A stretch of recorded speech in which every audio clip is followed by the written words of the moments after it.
Når en idé implementeres, bliver alle medarbejdere på arbejdspladsen berørt af de forandringer, det medfører. Så de skal involveres, hvis innovationen skal lykkes.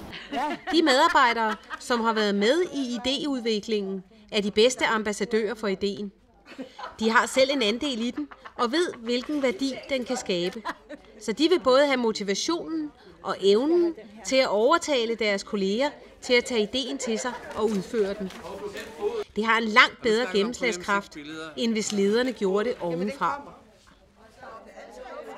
Det kræver dog, at de kan fortælle den gode historie om deres idé, så det må de øve sig på, som for eksempel her ved en orakelrunde, hvor de på skift giver hinanden svar på, hvorfor deres idéer skal blive til virkelighed. Det er rigtig sjovt, det er dejligt, der sker noget nyt.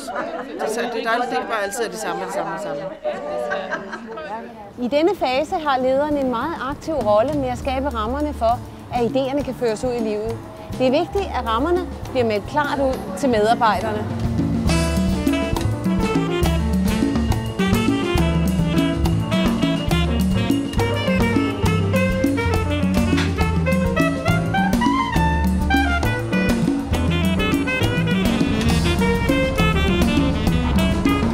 Lederens vekslen mellem at give slip og sætte rammer afspejler dynamikken i hele innovationsprocessen. En konstant vekslen mellem kaos og struktur, mellem leg og drift og mellem forskellighed og enshed. Det er den dynamik, der gør innovation mulig. Innovation er ikke en lineær proces.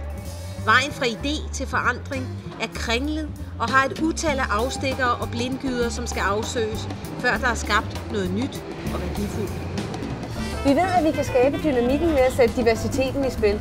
Den bryder forstyrrende ind i rutinerne og i ensheden og skaber et rum for forandring.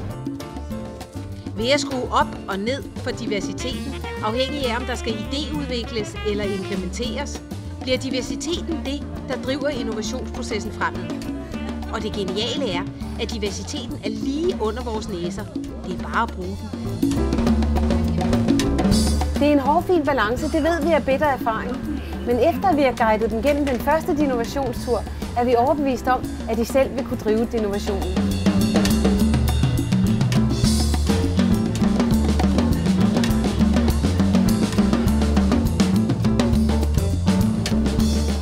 At innovationen bliver selvkørende, kan vi opleve ved, at medarbejderne har oplevet glæden ved at skabe nyt.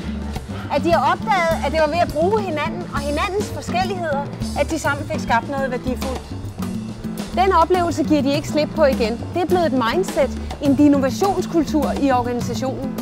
Og medarbejderne har undervejs fået spidskompetencer til at innovere i praksis, så de er helt klar til at tage en tur mere.